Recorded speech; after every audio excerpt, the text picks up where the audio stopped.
வணக்கம். ஐஆர்சிடிசியினுடைய புதிய மொபைல் செயலி ரயில் ஒன் அதை நம்ம எப்படி பதிவிறக்கம் பண்ணுறது மற்றும் அதனுடைய அம்சங்கள் என்ன அப்படிங்கிறத பற்றி தான் இந்த காணொலியில் பார்க்க போகிறோம். இது நம்ம எஸ்எம் தகவல் சேனல். மொபைலில் ப்ளே ஸ்டோரோ ஆப்பிள் ஸ்டோரோ பயன்படுத்தி ரயில் ஒன் அப்படின்னு டைப் பண்ணி இன்ஸ்டால் பண்ணுங்கள். இந்த மாதிரி தான் செக்யூரிட்டின்னு சொல்லி வரும். அதுலேயும் கொஞ்ச நேரம் விட்டிங்கன்னா நம்ம ஓப்பன் பண்ணலாம். லாகின் ஹியர் அப்படிங்கிறத தொடுங்க.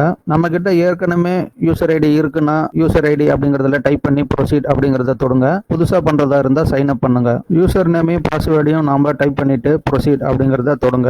நாம பதிவு பண்ண மொபைலுக்கு வந்த ஓடிபியை டைப் பண்ணிட்டு வெரிஃபை அப்படிங்கிற பட்டனை தொடுங்க. நாம ஏற்கனவே கொடுத்த தகவலில் எதனா மாற்றம் பண்ணுறதா இருந்தால் ஒரு சிலதுக்கு நாம பண்ணலாம். எனக்கு பழைய தகவலே வேணும் அப்படிங்கிறதுனால எக்ஸ் அப்படிங்கிறத தொட்டு வெளியே வந்துட்டேன். இதில் கண்டிப்பா பாஸ்வேர்டை மாற்ற சொல்லிட்டாங்க. அதாவது ஒரு அப்பர் கேஸ், ஒரு லோயர் கேஸ், ஒரு ஸ்பெஷல் கேரக்டர்ஸ், ஒரு நம்பர்ஸ், இது கண்டிப்பா இருக்கணும்னு சொல்லிட்டாங்க. அதனால அதுக்கு ஏற்ற மாதிரி நான் இதில் மாற்றினேன். இது கண்டிப்பா ஐஆர்சிடிசி வெப்சைட்ல நம்ம பண்ண போகும்போதும் இதே பாஸ்வேர்டை தான் நம்ம அங்கே தர மாதிரி வரும். செட் எம்பின் அப்படிங்கிறதுல 6 டிஜிட் கேட்டிருக்காங்க.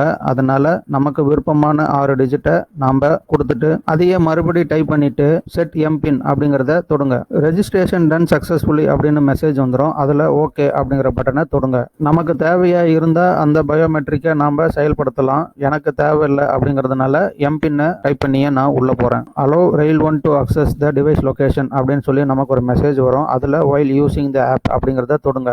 தடவை இந்த மாதிரி தான் டூர் அப்படின்ற மாதிரி ஒரு தகவல் வரும். அதுல நெக்ஸ்ட் அப்படிங்கிறத நம்ம தொட்டுக்கிட்டே இருக்கணும். ஜேர்னி பிளானர்ல 3 தகவல் வந்திருக்கும். அதுல ரிசர்வ்டு, அன்ரிசர்வ்டு மற்றும் பிளாட்ஃபார்ம் அப்படின்னு இருக்கும். பார்த்துக்கோங்க, நமக்கு எது தேவையோ அதை நம்ம தொடணும். முதல்ல நம்ம ரிசர்வ்டு அப்படிங்கிறத பார்க்கலாம். ஃப்ரம் டு நாம எங்கிருந்து புறப்பட்டு எது வரைக்கும் பயணம் பண்றோம் அப்படிங்கிறது தான். இதுல புதுசா மைக்கு தந்திருக்காங்க. அதையும் நாம எப்படி பயன்படுத்துறது அப்படிங்கிறத பார்க்கலாம். மைக்கை தொட்டு நாம பெரும்பாலான ஊர்கள் பெயரை சொன்னா அந்த ஸ்டேஷன் கோடு அதுக்கு கீழே வந்துடுது. ஆனா ஒரு சில ஸ்டேஷன் வரல. உதாரணத்துக்காக நான் மயிலாடுதுறைன்னு கொடுத்தேன். அது எதனால வரலன்னு கேட்டீங்கன்னா, மயிலாடுதுறை அப்படிங்கிறதுல துறை அப்படிங்கிறதுல THURAI அப்படின்னு வருது. நாம மைக்கை டச் பண்ணி பேசணும். ஆனா ஸ்டேஷன் கோட்ல TURAIன்னு முடியுது. இது நாம கர்சரை டச் பண்ணிட்டு கடைசியில இருந்துட்டு பேக் ஸ்பேஸ் பண்ணிக்கிட்டே வந்தோம்னா ஸ்டேஷன் கோடு வந்துடும். டிபார்ச்சர் டேட் அப்படிங்கிறதுல அந்த கேலண்டரை நாம தொட்டோம்னா கடைசி 60 நாள் வந்திருக்கும். நமக்கு ஏற்ற மாதிரியான தேதியை நம்ம தேர்ந்தெடுத்துக்கலாம்.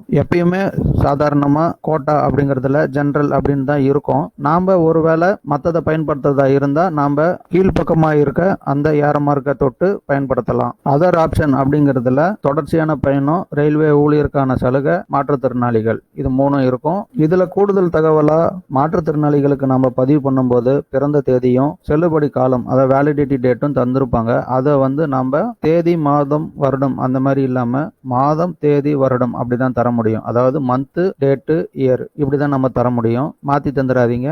அடுத்ததான் நம்ம படுக்கையை தேர்ந்தெடுத்தோம்னா ஐஆர்சிடிசி இணையதளத்துல ஸ்லீப்பர் அப்படின்னு நம்ம தொட்டோம்னா தொடர்ச்சியான தேதிகள் வரும். ஆனா இதுல அப்படி வரல. ஸ்லீப்பர் அப்படின்னு தொட்டோம்னா படுக்கை வசதி மற்றும் ஏசி அப்படிதான் காட்டுது. வியூ நியர்பை டேட்ஸ் அப்படிங்கறத நம்ம தொட்டோம்னா தான் தொடர்ச்சியான தேதிகள் காட்டுது. இ வாலெட் அப்படிங்கறத நம்ம எடுத்தோம்னா ஏற்கனவே நம்ம ஐஆர்சிடிசில வச்சிருக்க தொகை காட்டல. இதுல புதுசா தான் நம்ம சேர்க்கணும். அன்ரிசர்வ்ல ஒருவேளை நம்ம யூடிஎஸ் ஆப்பை பயன்படுத்தி தவறான பாஸ்வேர்டு கொடுத்து லாக் ஆயிடுச்சுன்னா ரயில் ஒன்லயும் லாக் ஆயிடும். அடுத்ததா பிளாட்ஃபார்ம் டிக்கெட்ல நாம அவுட் சைட் ஸ்டேஷன் மட்டும் தான் பயன்படுத்தணும். இதுல ஸ்டேஷனை கொடுத்துட்டு எத்தனை பேர் பயணம் பண்றாங்க அப்படிங்கறத கொடுத்துட்டு நாம பே அப்படின்னு கொடுத்து நம்ம தொடரணும். அன்னேபிள் டு ப்ராசஸ் அப்படின்னு வந்துச்சுன்னா ஒரு அரை மணி நேரத்துக்கு எதுவும் பண்ணாதீங்க. அவ்வளவுதாங்க. இந்த தகவல் உங்களுக்கு பிடிச்சிருந்துச்சுன்னா இந்த சேனலை சப்ஸ்கிரைப் பண்ணுங்க, ஷேர் பண்ணுங்க, லைக் பண்ணுங்க. நன்றி, வணக்கம்.